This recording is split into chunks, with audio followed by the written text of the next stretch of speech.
Welcome to the Surgical Edge podcast for surgical insights, reviews, discussions, and to stay updated.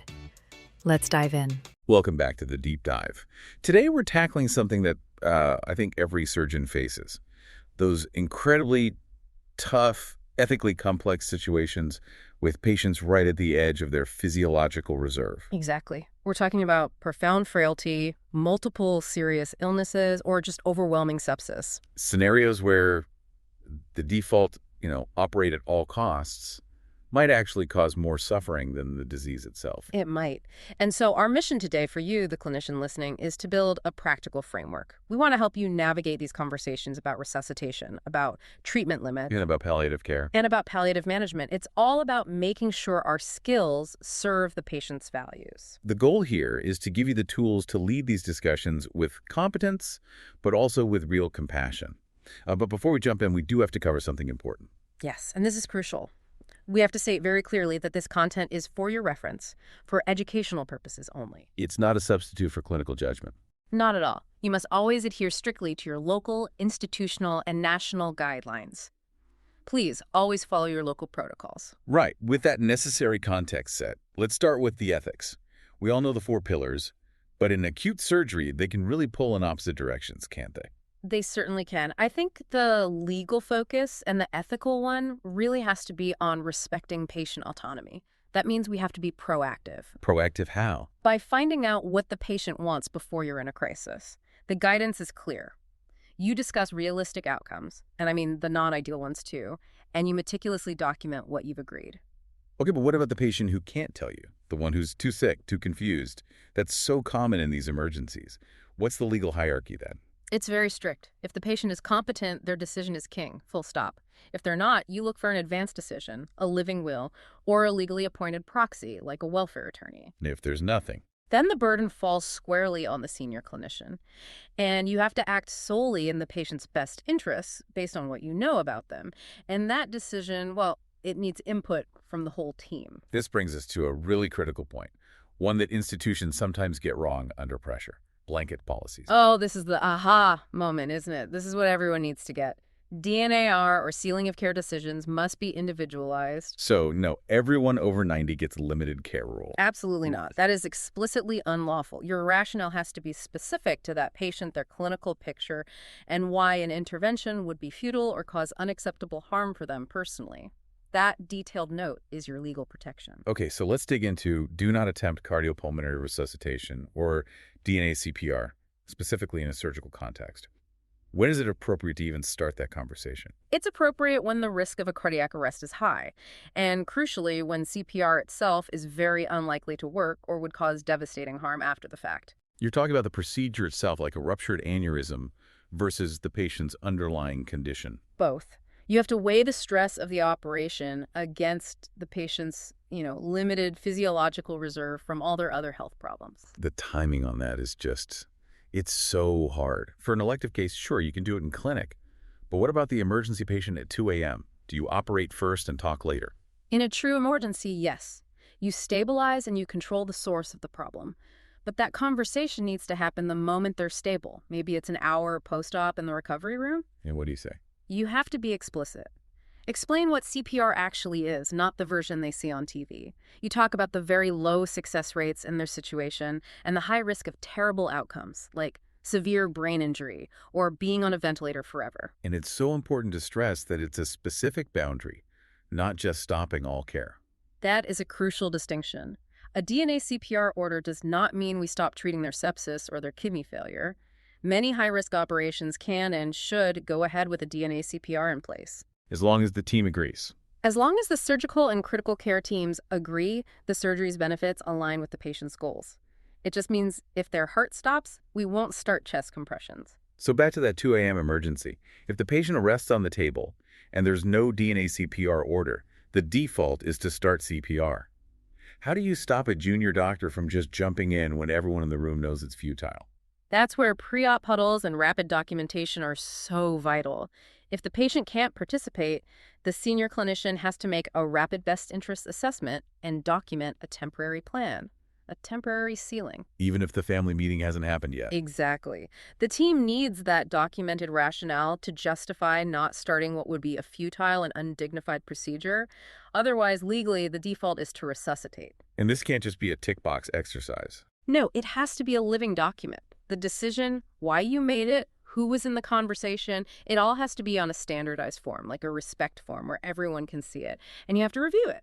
If the patient gets better, maybe you revoke it. If they get worse, you revisit it. Let's broaden this out to the ceiling of care. People often use that term interchangeably with DNACPR, but they're very different. They're very different. A DNACPR is about one specific intervention. The ceiling of care is a much broader, proportionate treatment boundary. So what does it specify? It specifies the highest level of intervention that's appropriate for that patient. It's the roadmap. Does this person go to the ICU for full support? Do they get intermediate care on an HDU? Or is ward-based care with a focus on comfort the right path? It's never, ever a do not treat order. So how do you make that call? For surgeons who like objective data, is there a system? You mentioned a 5-step framework. Yes, and step 1 is the foundation. Yeah. You have to assess frailty and physiological reserve. We have to get past just looking at their age. Using tools like the Clinical Frailty Scale. Exactly, the CFS or a comprehensive geriatric assessment. Those give you objective numbers. And we know, for example, that a patient with a CFS score of 5 or more faces a much, much higher risk of dying after surgery. But using the CFS can be tricky, right? Especially when a patient is acutely septic, they're not at their baseline. That's the real-world problem. You have to rely on information from family, from their GP, about what they were like before they got sick. If you don't have that, well, you have to err on the side of giving them the benefit of the doubt, but you prioritize getting that family meeting as soon as possible. So after assessing frailty, what are the other steps? Step 2 is evaluating the acute problem. How severe is the sepsis? How many organs are failing? Step 3 is considering the likely outcomes, and this is where we have to be brutally honest. What's the chance of them surviving to leave the hospital? And, more importantly, what kind of quality of life will they have? And the final 2 steps bring it back to the person. Right. Step 4 is incorporating the patient's wishes. If they've told you, I never want to be on a dialysis machine, that has to guide you. And step 5 is the reality check. Is there even an ICU bed? Do our critical care colleagues agree that this is a reasonable plan? It has to be a joint decision. So those 5 steps guide you to one of 3 pathways. Could you say a bit more about that middle one? Limited escalation, that could be a hard one to define. It's a nuanced path. So full escalation is everything we've got. Ward-based is comfort. Limited escalation means we'll do some things, but not others. For example? Maybe it means they can go to a high-dependency unit, they can have non-invasive ventilation, but there's an explicit decision. No intubation and mechanical ventilation, or no starting dialysis. You're defining the specific limits of support to avoid prolonging suffering without a meaningful chance of recovery. This feels like a good moment to talk about integrating palliative care. There's this cultural hurdle in surgery, this idea that calling palliative care means you're giving up. And that idea is just so outdated, and frankly, it's dangerous. Palliative care is an acute care tool. It's about expert symptom control, amazing communication skills, and making sure the care we provide aligns with the patient's goals. So it's not an endpoint, it's a parallel process. Exactly. It should run alongside active treatment from the moment you identify a patient as high risk. So what are the triggers? When should a surgeon immediately get the palliative team involved? I'd say there are 4 main ones. First, any high-risk surgery in a frail or elderly patient. Second, when you find something you can't cure, like a perforated cancer that's spread everywhere. Third, severe sepsis with multiple organ failure where the outcome is really uncertain. And the fourth? The fourth is the most important. Anytime a patient tells you they want to focus on comfort rather than just prolonging life. Is there good data on what early integration actually achieves? There is. It does not shorten survival. What it does is dramatically improve the quality of care. We see better communication, much higher patient and family satisfaction, and fewer people dying in a hospital bed when they could have been moved to a hospice. That's compelling. So practically, how does it work? How do you make the palliative team a useful partner, not just another service to call? You have to build it into your system. High-risk patients should get a preoperative palliative assessment. Family meetings should be held jointly with the surgeon leading, but the palliative specialist there to help frame the conversation. To help find the right words. Yes.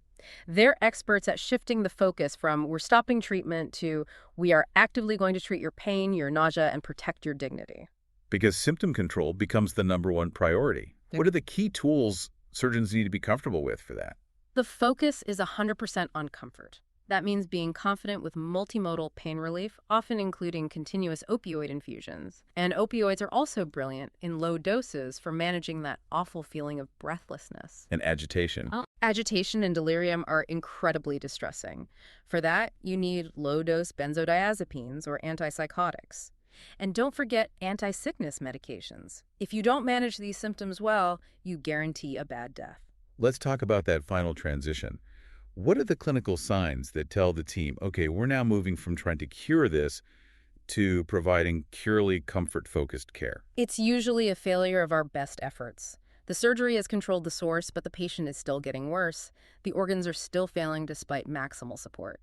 Or sometimes the patient simply says, enough. When you see those signs, the priority has to shift to dignity. Which usually means another very difficult family meeting. What are the key strategies for the senior clinician leading that conversation? Honesty and clarity are everything, but they have to be wrapped in compassion. You have to use unambiguous language. Tell them the patient's body is not responding to the treatment. And avoid phrases like withdrawing care. Yes. You frame it as a choice between continuing with aggressive treatments that are now only prolonging suffering and shifting our entire focus to ensuring comfort and dignity. You never offer false hope, and you always ask about spiritual or cultural needs. Okay, let's make this really practical. 2 common scenarios. First, the emergency laparotomy on a very frail elderly patient. You've stabilized them, but you know the prognosis is terrible. In that situation, you do the life-saving operation. You have to, but your work isn't done. Immediately post-op, you must call a family meeting. You explain what's happened, you lay out the realistic, likely difficult road ahead, and you set a clear ceiling of care right then and there. So you stabilize first, communicate immediately second. Exactly. The discussion is no longer about whether to operate, it's about what support looks like now. Second scenario. Yeah. You're operating for a bowel obstruction, and you find a cancer that's perforated and clearly incurable. The dilemma there is how much surgery is too much. You should only do a palliative procedure, like forming a stoma, if it has a very high chance of making their remaining quality of life significantly better. And if it doesn't? If the burden of the operation itself, the long recovery, the complications outweighs the limited time they have, then the most ethical choice can be to do no operation at all and focus purely on comfort. That's a hard step for a surgeon to take, but sometimes it's the right one. We've covered the whole pathway. Let's just circle back one last time to documentation. What's the absolute final requirement? The record is your evidence. It has to show the patient's capacity, a clear summary of the conversation, who was there, what was said, and the specific individual reason for the DNACPR or the ceiling of care. And critically, if there was disagreement, you document all of the different viewpoints and show that you've escalated it appropriately. This has been an incredibly important deep dive. This isn't a secondary skill for surgeons. Navigating DNAR, the ceiling of care, palliative pathways, it's a core part of what we do. I agree. It demands this structured approach that blends, hard clinical realism with compassionate communication. So we've laid out the framework and the strategies. What's the final thought you want to leave our listeners with? I guess the challenge is about consistency. I would encourage you to reflect, honestly, on how proactively you integrate things like a frailty score and how early you involve palliative care for your most vulnerable patients. Are we doing it every time for every patient to make sure their care is truly aligned with their goals? A powerful thought to end on. If you found this deep dive valuable in your practice, please do not forget to share with at least one of your colleagues or friends to help spread the word. And for more in-depth content, please check out our YouTube channel and our other social media pages. We'll see you next time. Thank you for listening to the Surgical Edge podcast. Don't forget to like, share, and subscribe. Help us grow and deliver even more relevant surgical content by pressing the support button. Your contribution truly makes a difference. And don't forget to share with us your advice, feedback, and the topics you would like us to include.